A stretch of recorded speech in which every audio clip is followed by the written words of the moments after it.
teens making sort of transitions in terms of sexual orientation, sexual preference, and how, again, sort of the two sides of this. On one hand, it feels like when I was growing up, mostly people just kept that all to themselves, and they suffered in silence with difficult questions that would not be so difficult if they could just have someone to talk to or realize that that's normal.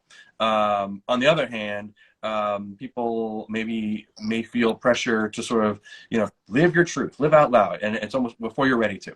How do you approach, Dr. Calhoun, like guiding someone through a difficult transition, not necessarily a gender transition, but just transition in terms of this sort of normative role or labeling that they were maybe given, and who they really think they are? Yeah. No, I mean, I think it's a complex journey because it's a different journey for every child. And I always take a cue from the child, and I'll tell parents, let your child guide you.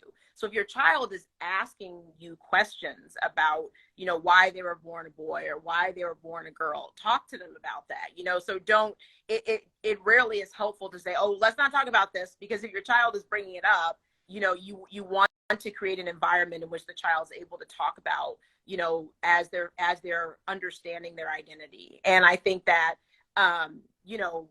one of our friends, Dr. Turbin, talks about this a lot, but, gender affirming care has so many positives.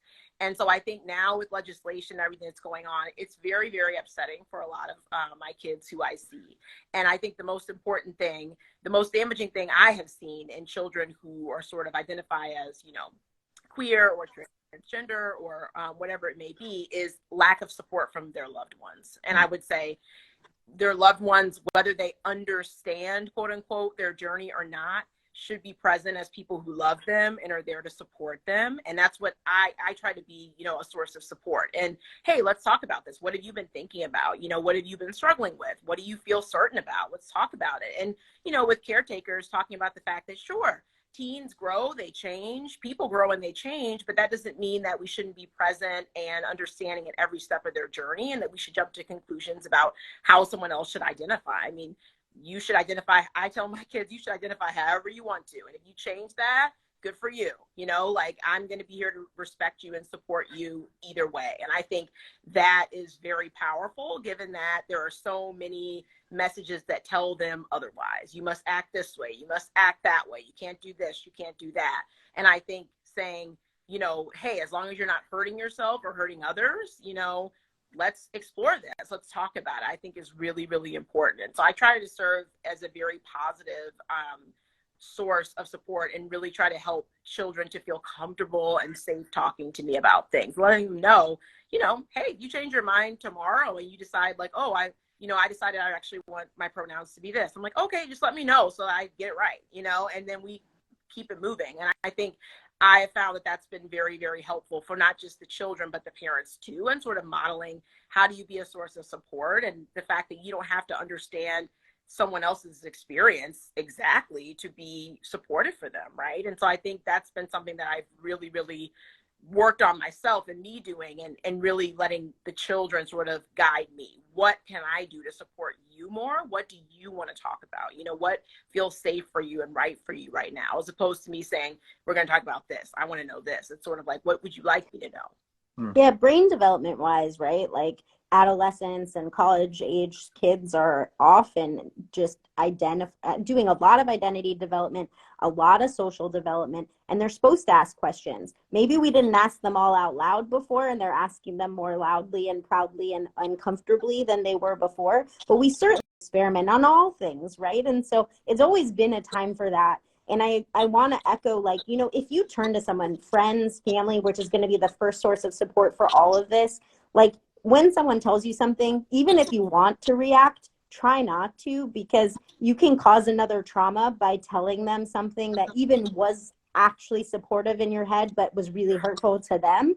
And they might not tell someone else for a very long time or won't feel safe doing that. So realize that listening is a super powerful skill. Reasons people get annoyed with therapists and psychiatrists is we often echo back what people say and we don't tell you what to do, and you just want us to give you skills and tell you exactly how to fix something. Most of the time, we're just asking questions to get you to figure out what it is you want to do, right? And I forget that that's powerful just as much as medication, right? Like a lot of times over COVID, I'm like, I can't fix COVID. These people are miserable. I can't make them go back to college. That's not my, they're stuck at home. So how can I help them? And my personal therapist was like, Jessi, is that all you do? Drug people better, right? And I was like, you're right. I actually am helpful just being someone people can talk to when they couldn't otherwise, right? So there's a lot of power in that. And, I think it's important that friends and family like own that as much as they can. And we have to educate ourselves just as much as anybody else, right? Like there are only 4 or 5% Black psychiatrists in the country. The likelihood that you're going to get someone whose identity matches yours is quite small. I cannot be someone who doesn't understand how racism affects your mental health. I'm not doing my job correctly, right? And so very similarly, in a world where you're a parent, you have to understand this stuff to be able to support your kids. I'm thinking about what medicine looked like 100 years ago, 50 years ago, 25 years ago, 10 years ago. And I'll close. I'm going to close this out by saying people watching this probably are looking at the two of you and saying, that's not the Dr. Freud on a couch in Vienna. These are real people.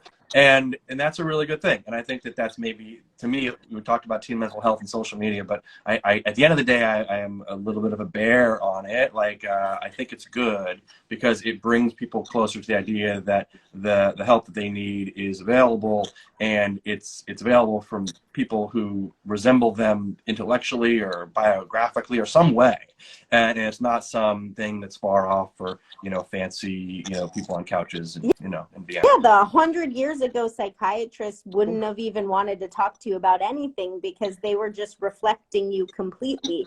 And that's useless, in my opinion. And so really, both of us, and I know Amanda well because she's a mentee and I've known her for a very long time, but both of us do this so that psychiatrists aren't those people anymore. Yeah. And that we're not scary and we're not like all from one flew over the cuckoo's nest or whatever you saw that terrified you about our job.